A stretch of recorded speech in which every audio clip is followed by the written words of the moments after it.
Manish Biyani sir for the floral welcome of our eminent speaker, Dr. Soma Sundaram sir. Please welcome Dr. Soma Sundaram sir. Sir has done his PhD from Annamalai University and presently he is Associate Professor in Annamalai University. So please everyone give a big round of applause for Dr. Soma Sundaram sir.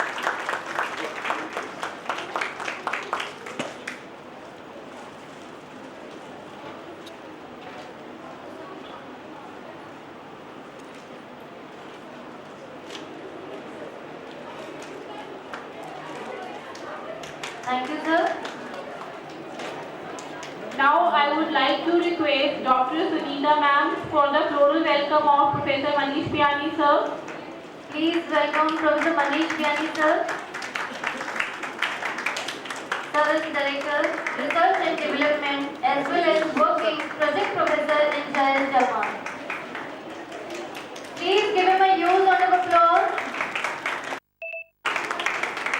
With this, let's start our first technical session by Oki sir. I welcome Professor Oki and he is chairing this session. Now I would like to request our eminent speakers, Professor Manish Biyani sir and Dr. Soma Sundaram and Professor Vinay Kumar on the stage. Please give them a huge round of applause for our eminent speakers.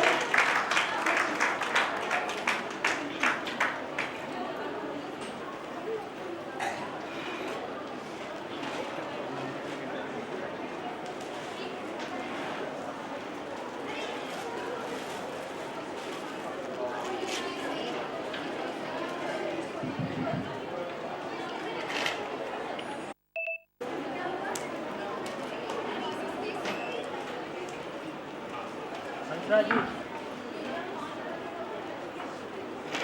Raju.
Mike.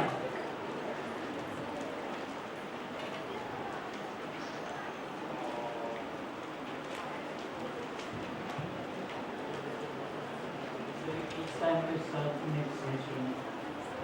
This session is invited lecturer first.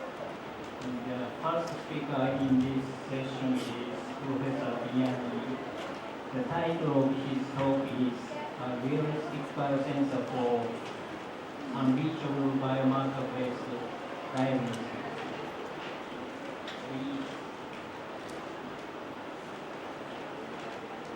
See you.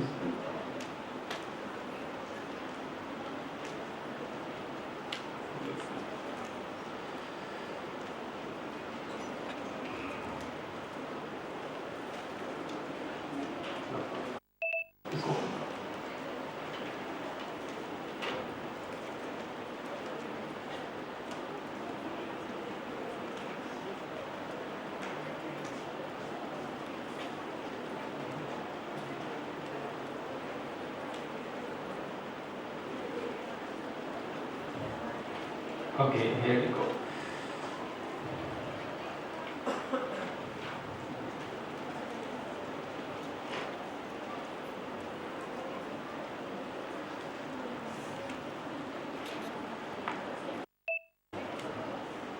Okay, good afternoon everyone, and I think we are running late of time, so without wasting the time, thank you the chair. And I will briefly discuss the recent research which I am currently doing on the electro-peptide sensor. So there are three keywords: electronics, peptides, and sensor. And using these three integration, now we are developing a new biosensor that can be used to meet the challenges that we have in the unreachable biomarker-based diagnostics for any type of disease like seasonal diseases. We have influenza virus and dengue, chikungunya, malaria. So how we can develop a very affordable, low-cost devices that can be used by a common man in our society. So that is one of the target of this project. And I would like to highlight, because this project can only accomplished because of my dual affiliation both in India and Japan. So a little bit I would like to highlight that there was a need of that, because the technology has been developed in Japan and the real application which I realize can be done in India. So I think there is a good combination of these two countries. So basically I am working as a bioengineer. We started, I have two major applications. One is the bioanalysis, second is the bioscreening, bioarchitectures and biosensor. And in all these fields, we have developed some good researches. We have developed some miniaturized devices that can be used for bioanalysis, and we are developing the on-chip bioscreening processes. So on the small chip area, we can screen billions or trillions of biomolecules together. And also we are interested in making the bioarchitectures using the unusual DNA structures. We can use some novel biomaterials for self-assembled autonomous assembly. And here is one of my recent interests. We are developing a biosensor. Just like a strip of paper, this paper strip can be used by combination of different areas to develop the lab on paper.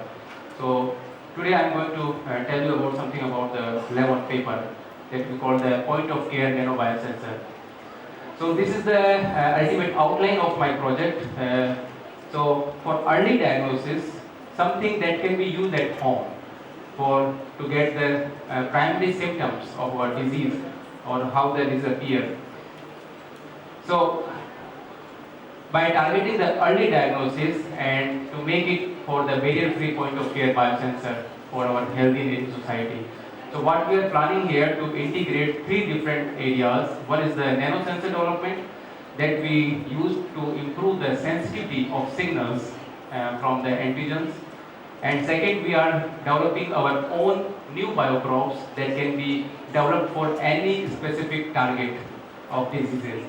And third is the solution process MEMS device, micro electronic mechanical devices that can be used to develop suppose like micro pumps. So these micro pumps can be integrated into the paper chip, and we can control the flow of fluids in the paper chips.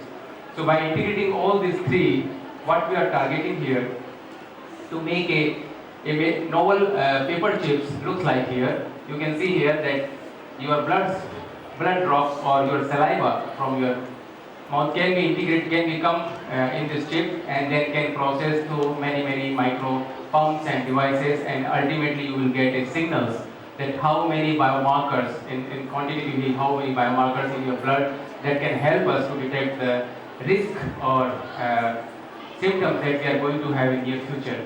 So we are trying to develop such type of very common, very affordable chip that can be used by a common man, and that can be used at home actually. So no need to go any healthcare facilities or equipment-free instrumentation. So this is one of our target, and basically how we can control the activity or how we can increase the activity. And in later, now we are coming to control the safety parameter, that how we can make safety our life. So in 1960, we used the small molecule drugs, which is less than 5 Dalton, like aspirin we use for headache. So these are small molecules that are needed in the early. And but in case of small molecules, of course, it can easily absorb by our over viabilities, and it has high metabolic stability. But in case of the bigger biomolecules that we use, the antibodies in our body, that is a more than 5,000 Dalton. So in case of antibodies or other bigger molecules, it's a very less oral viability and low metabolic activity. But in case of small biomolecules, they are not very specific at all. And in case of antibodies, although they are specific, but again some issue like oral viability and low metabolic activity. So how about to target here? Not small, no bigger, but small molecules that can be of some 10 amino acids like 1 kilodalton or something like that. So what we are trying to make a center point of this, and recently these small amino acids or peptide molecules has been highlighted very much in recent years. So you will see that around 1 to 9 amino acids are working as a very potential drug candidate in the coming era of drug discovery. So what we are planning to use as a peptide, small biomolecules as a peptide, and to use as a drug or in the health, in the medical or in the diagnostic purposes. So what is our technology that we are using? The directed molecular evolution, and we have developed the cDNA display technology and have published in many papers. And so what is this evolution technology? We have many candidates. So what we do, first we make a library of biomolecules, say DNA molecules of a small length, and we make the mutation in the small molecules, and we create a huge library. Huge means it's a billions or trillions. So 10 to 12 or 10 to 13 or 14 type of biomolecules, and then we screen these biomolecules against a particular target. Suppose if we have a target of hypertension, that means one of the examples is renin.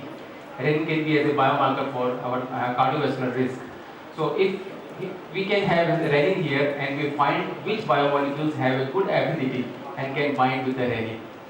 So once we select those particular candidates that can be binded with these target molecules, and we can select and we can discard other biomolecules. So what we are doing, we are basically screening some good candidates that can be work as a highly functional biomolecules. And again, rotating these cycles, we can in every time around we can make it more functional, more enrichment by making the selection evolutions. So these are our that we call the cDNA display technology. So a little bit about cDNA display technology. That is the work as actually how we do in the test tube. We have the various type of biomolecules, and then we link these biomolecules with a linker DNA, and this linker DNA help us to make a covalent linkage between the genotypes and the phenotypes. So that's why we call it amine display, because usually in the in vitro or in vivo expressions, the phenotypes become separated from the genotypes. So we don't know which type of phenotype has because to read the phenotype we should know the genetic sequence of the sequence. So here what we are doing, we are making a linkage between the genotype and phenotype using this small covalent link puromycin linker.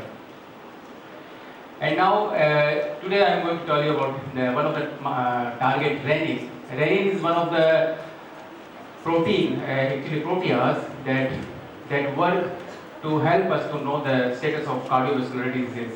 So what will happen in case of from our liver, the angiotensinogen is released, and then the renin which is from liver is one angiotensinogen, and it converts to angiotensin 1 and then 2, and then it stimulates the cortex, adrenal cortex to release the aldosterone, and then ultimately this aldosterone increase the blood pressure. So in case if you having some problem in blood flow, then this renin can be used to detect the problems. But because this renin is usually in the picogram per milliliter of concentration, so it's very less. So we still don't have such devices that can help to detect the renin in such a low concentration. So what we are challenging here to detect using this method. So first we make the library of biomolecules, and then using this selection and screening, we find the best candidate during this test tube evolution approach. So there are some results that we make this library. It's a small library of around 200 bases, where we have a peptide library, where we have a random amino acids. Random amino acids, in 8 amino acids we have changed all the 20 amino acids type of series. So ultimately, using the random, you can make the library of 2.5 raised to 10. So you can make 25 billions of molecules by just making the random library of peptide. And then making the in vitro selections, you can find which is the best candidate in this 100 billion of candidates. So in the first round of selection, we got some good candidates. They are the 36 clones, and you can see the library, the sequence of all the peptides amino acids. And we have made the homology of the sequence, and we found these two clones which are repeated during the selection must be having some good functional against the renin binding. So out of these few candidates, we have selected PI peptide 07, and we found that this peptide has a good binding affinity with the renin in the micromolar region. So there are some other candidates that we found, and among these, then we have evaluated our biomolecules, that how it works. So we have three methods here. One is the BICON, that is very famous to know the binding affinity between two molecules. So we have evaluated by BICON using the SPR method, and then we also check this method with a very simple method that we call the lateral flow assay, because BICON is very expensive instrument. It's not easy to find anywhere, but such type of method can be easily done in some common laboratories, that we call the lateral flow assay. I will tell you later. And the third method we use to evaluate the peptides by the electrochemical assay using the depth chips. I think today we are going to have one poster presentation about this depth chip, and also about the final presentation about the depth chip. So maybe you can have more knowledge in the later presentation. So this is the result of BICON, that in case of BICON we found that peptide 07 and peptide 22 has good binding affinity against RENs in micromolar range. Although we are expecting to make it nanomolar, but still we are trying to make it more evolved, to make more high binding. And this is the second approach that we evaluated. So what we do, we use the gold nanoparticles. Gold nanoparticle is a very small particles that is around 40 nanometer in diameter, 40 nanometers. And on these nanoparticles we have attached the renin target, okay. And then we have used these paper strips that we call the nitrocellulose paper strips, and we have spotted our peptide aptamers that we find from the screening. So we have spotted the peptide aptamer here, and we probe that these gold nanoparticles. So there is a one unique property of gold nanoparticles. If they remain separated, they have a color, yellow in color. But when they aggregated each other, okay, the color become violet or colorless. So this is one of the plasma property of gold nanoparticles. So in case of, if there is a good binding between the renin and the aptamers, the color will be changed. So by just visual inspection, we can confirm that whether our renin is binding with the peptide or not. So what we have done, if the gold nanoparticle will go through this strip, and if we meet with the peptide aptamer, then the color will be changed. So by just changing the color, we can know whether our bioprobe has an affinity against the target or not.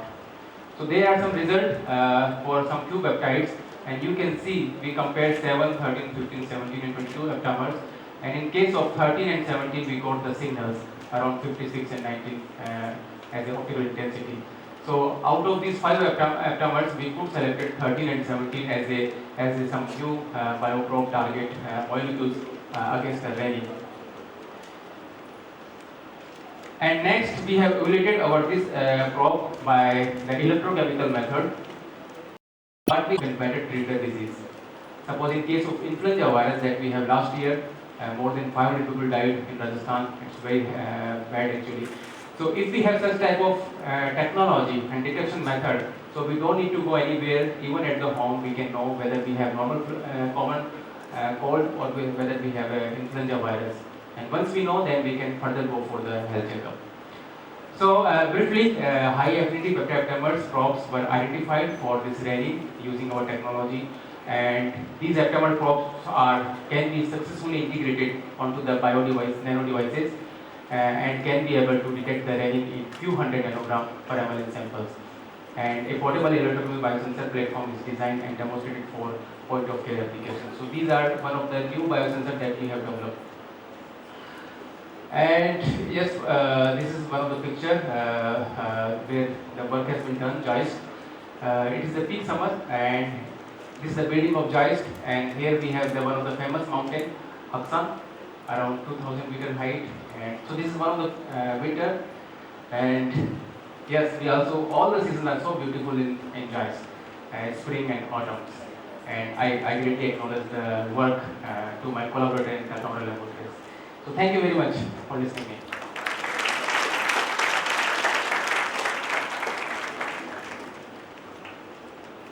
Thank you for your presentation. So now this paper is open for discussion. Is there any comments from audience?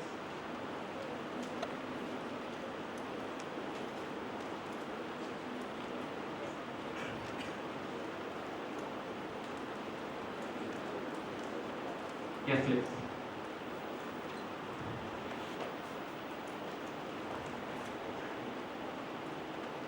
Hi, sir.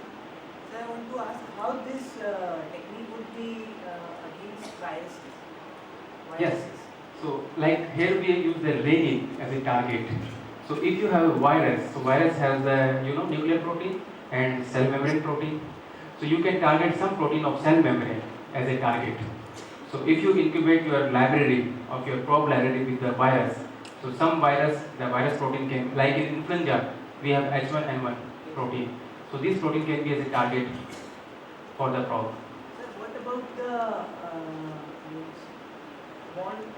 inborn diseases from the to fetus by mother? That type of disease, how can we detect this type of? To fetus to mother. Mother to fetus, such as some migrainous diseases sort of thing, cardiovascular diseases like hole in heart. So you mean the genetic disorder? Genetic disease?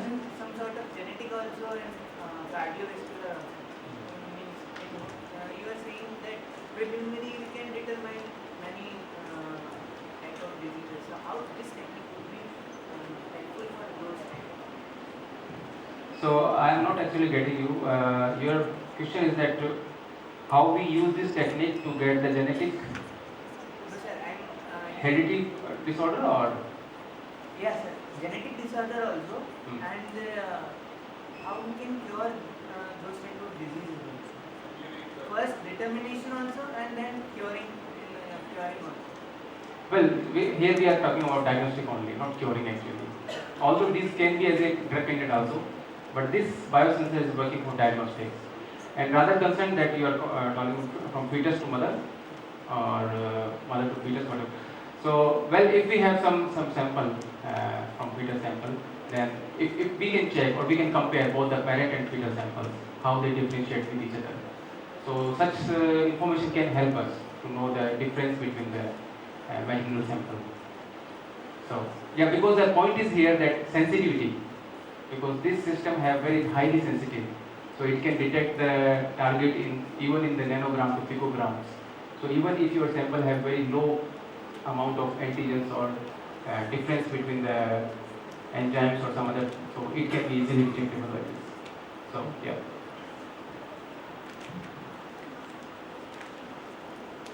Is there any question or comments? If not, it's fine.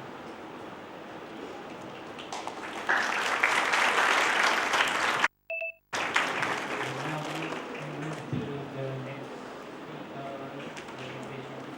Next speaker is Dr. Sumasuri Dharam. The title of his talk is Antioxidant and Non-Tumor Potential of Poison of Marine.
Good afternoon.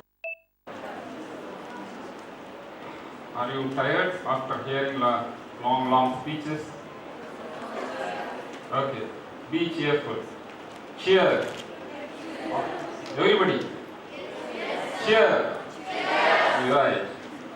So that anybody sleeping in the car, they will be awake. Okay. Before going into the topic, I am Somasundaram from Annamalai University, Tamil Nadu. It's the second university started after Madras University in Tamil Nadu. It is 87 years old. You name any faculty, it is there in the Annamalai University. We are having engineering and technology, we are having agriculture, we are having medical, we are having pharmacy, we are having dental, of course, the arts and science and commerce and management courses. So all the departments are there in the Annamalai University, and I belong to one particular faculty. I am a rare species here.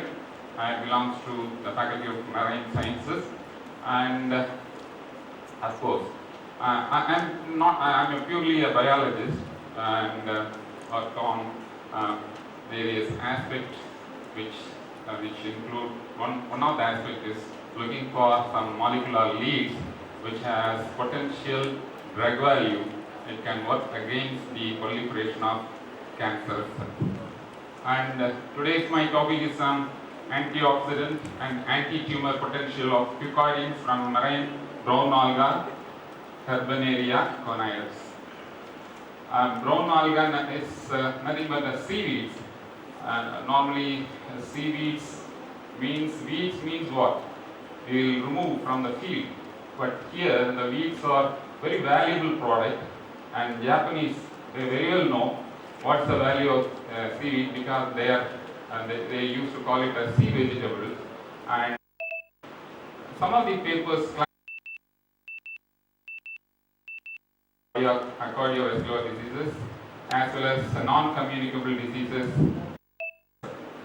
and people are now looking into the various aspects of these marine products, because they are the major consumers of marine products, and so people are now working on that and try to evaluate and explore those products which are having any molecular leads which can subsequently tap as a drug. In this context only, I have worked, one of my students, PhD work, a part of the work which I am going to present today. So, among the cancer, I chosen the pancreatic cancer is very, of course,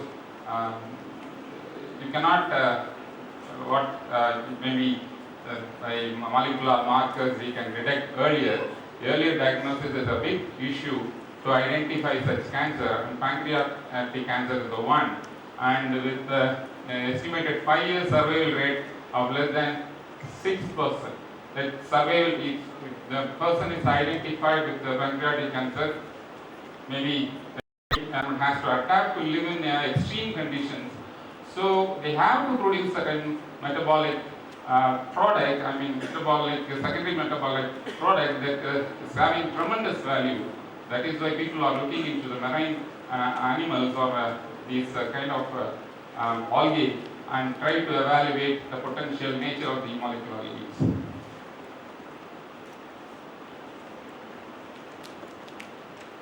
So the methodology what we have used, which we looked at this particular paper, we looked into the sulfated polysaccharide, otherwise known as fucoidins, and the Herbaneria conidus they simply put as TCFE, because the TC refers to the Herbaneria conidus, F refers to the fucoidin extract, E refers to the fucoidins.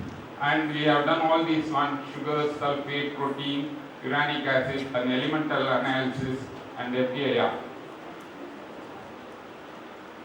And this paper is being published in the Biological Macromolecules. Antioxidant assays we have done this one criteria which will very much helpful to screen the different kind of macroalgae is first to test whether it is having any fantastic antioxidant property.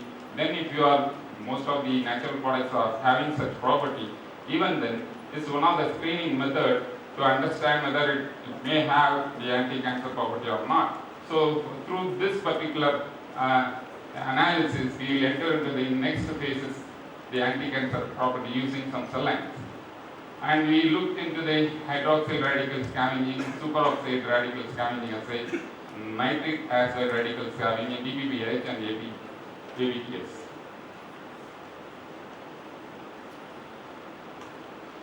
These are the assays we have tried. The pancreatic cancer cell lines we used MIA-PACA2 and PANC1, which is a representation of the pancreatic cancers. And we have done the MTT analysis and propedium iodide staining.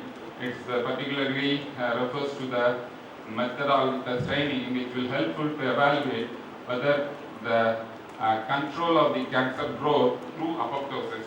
And this one technique which will helpful to understand the type, and later we can do DNA fragmentation also, and then subsequently gelatin gymography and CAMS. So these are the chemical analysis, FTIR.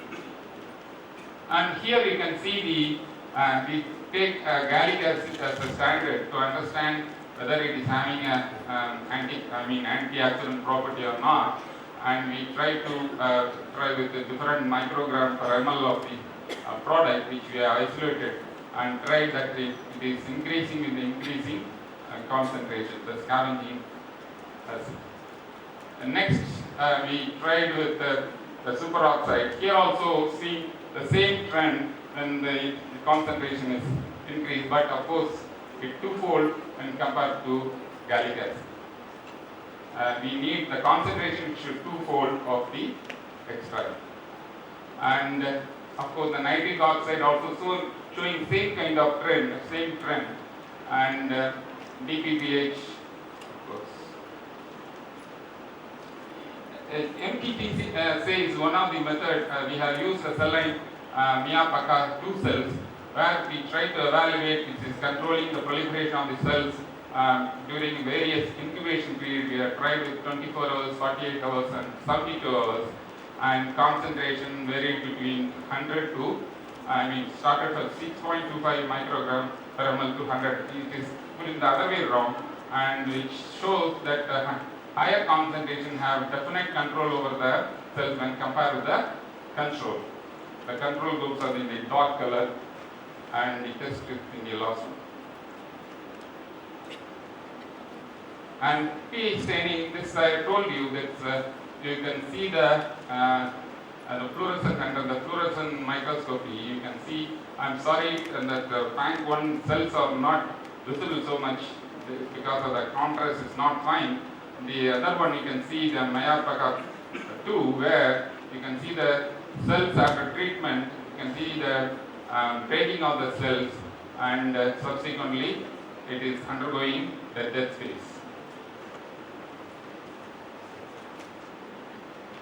And this is a fragment that is, first the C is a control. You can see the entire DNA is sitting, it's not at all passing through the gel, and later on you see all these are coming down.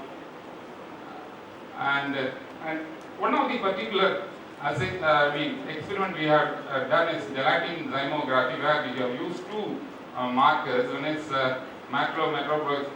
matrix metalloprotease 9 and matrix metalloprotease 2, and we try to evaluate whether the levels are reducing or not. What is the reason behind it? Matrix metalloprotease is one which is secreted during the proliferation of the cancer. They will pass through the basal membrane by degrading the basal membrane using this particular matrix metalloproteases. As a result, they will migrate from one place to another place. That's a reason this shifting of the cancer is causing whether it is originated from pancreas or some other region we cannot identify. So this kind of thing we can understand when we are treating with when we are understanding whether the expression of these protein are controlled. Here you can see the reduction in the expression of the protein, particularly the macroproteins 9, protease 9 and 2 in a significantly reduced, particularly 9.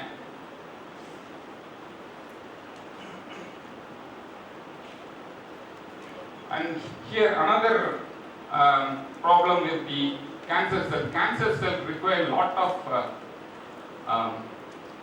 nutrients for undergoing proliferation. What actually it will do, it will induce the VEGF, that is vascular endothelial factor, through which it can be able to form its own blood vessels, so that it increase the blood flow to the cancerous cell. As a result, they will replicate, and the replication of the cancer cell will faster. To control this one, if you have such a property, if it is having anti-angiogenesis property, then definitely that can become a molecule, can become a drug also. And that's why we have tested in the control. You can see we have tested with the chick embryo. After treatment, what has happened with the 25 micro, you can see the entire vasculature is reduced in such a way, drastically reduced, and showing, so this can be used as an anti-angiogenic agent to control cancer growth. To conclude, so this is a wonderful source for the anti-cancer molecular leads, and it is effectively scavenging all the free radicals, and it's also having the inducing the apoptosis. Of course, we know what is apoptosis, a programmed cell death, and the most of the programmed cells involve the mitochondrial factors and caspase family of proteins, and through which it can be able to control that is all there in another chapter, but I have not included here. And of course, it's inhibited the proteolytic activities of MMP2 and MMP9, and inhibited angiogenesis, and that's why you can, this is a potent source of. Thank you. Thank you very much.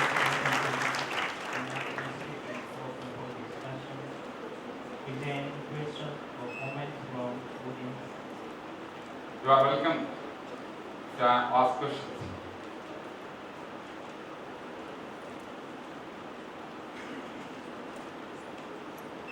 Anybody?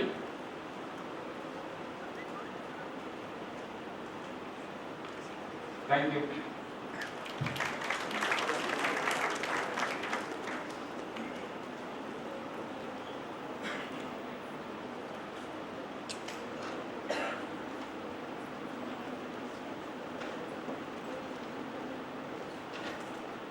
Let's move to the next talk. The next speaker is Professor Kumar.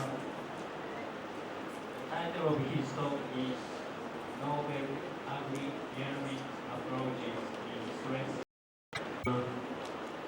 So therefore, I'll not go through the entire slides, but I'll just focus on some important slides. Despite shortage of time, I also prompted to congratulate Professor Manish Biyani, who is the organizing chair and the director of R&D of this great institution, to organize, such a highly successful collaborative Indo-Japanese symposium. He has been able to bring a lot of, guests from another great country, Japan, on this platform, and it's indeed a great pleasure on this occasion to be here and deliver this talk. Well, I shall be talking about some of the modern approaches which are essentially used these days in the area of agricultural biotechnology. And we have now entered into a completely different era. This is an era of genomics.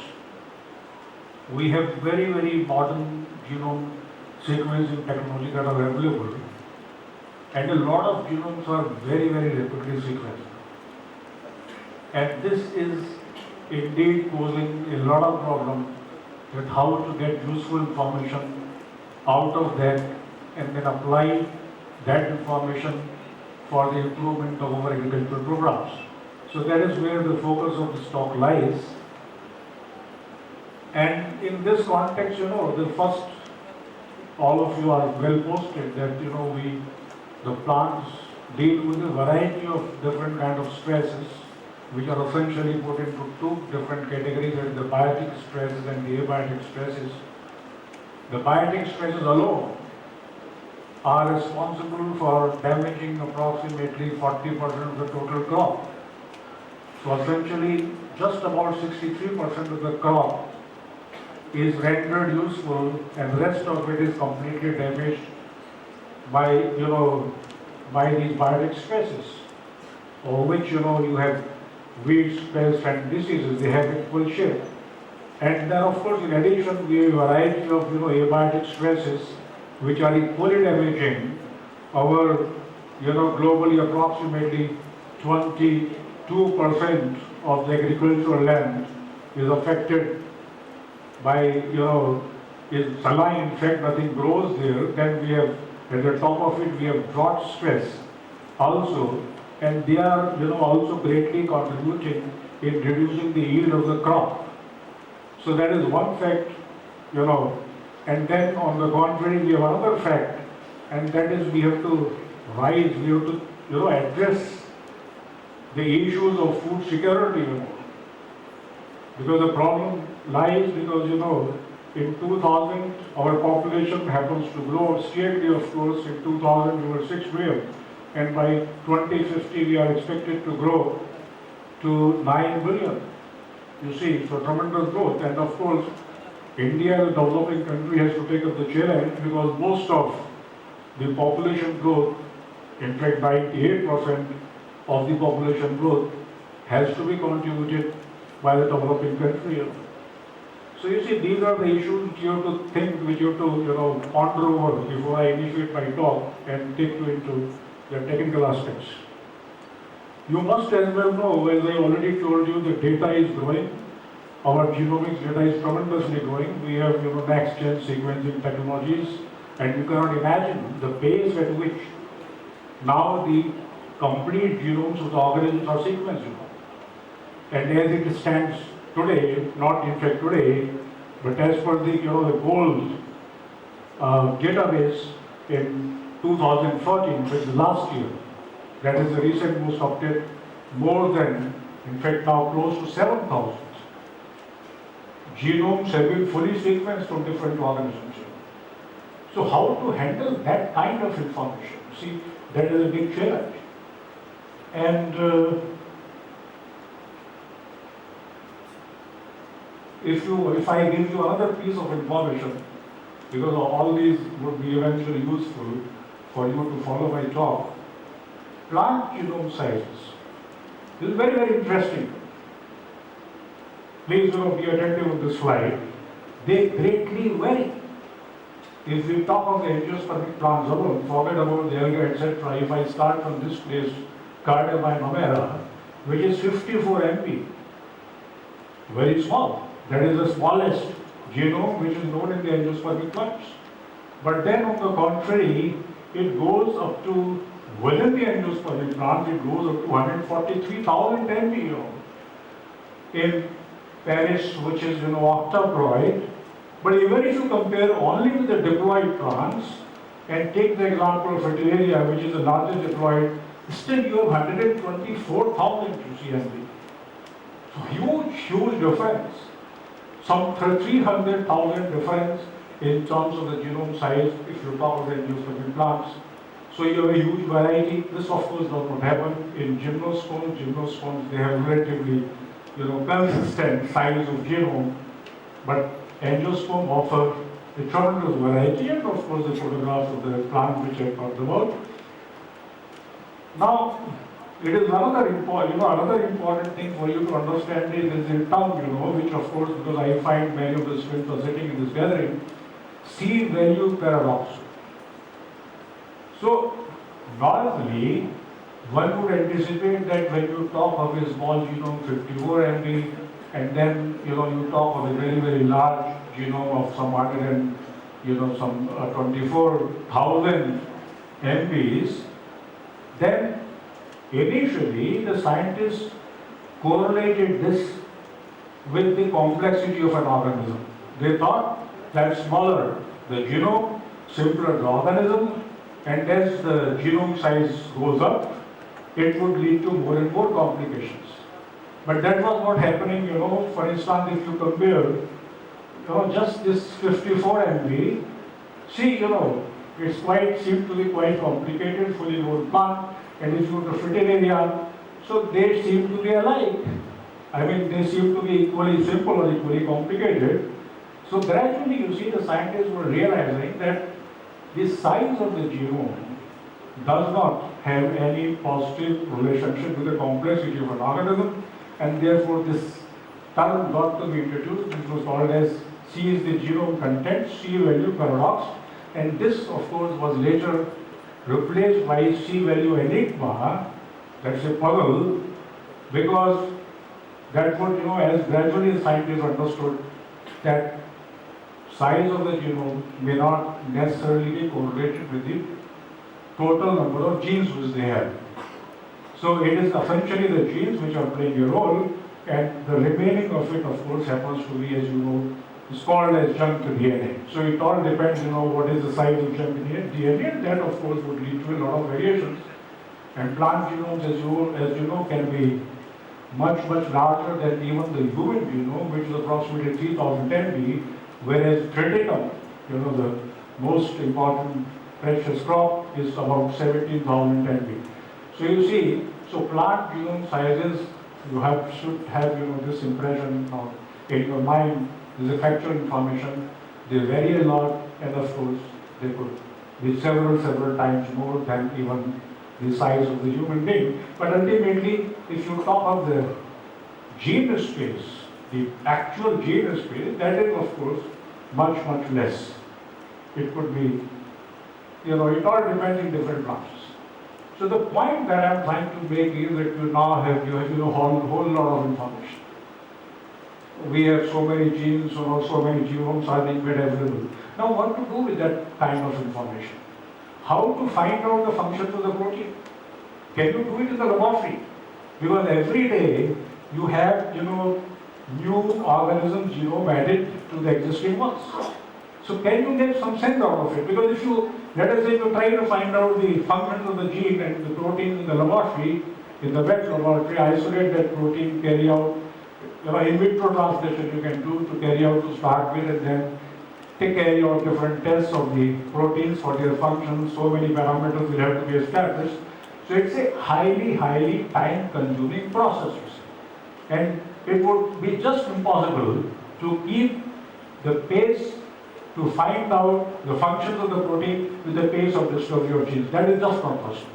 So you see, then people thought of the alternative approaches, that how alternative it could be done. And naturally, it was well posted that we have these ways bioinformatic tools. So using a variety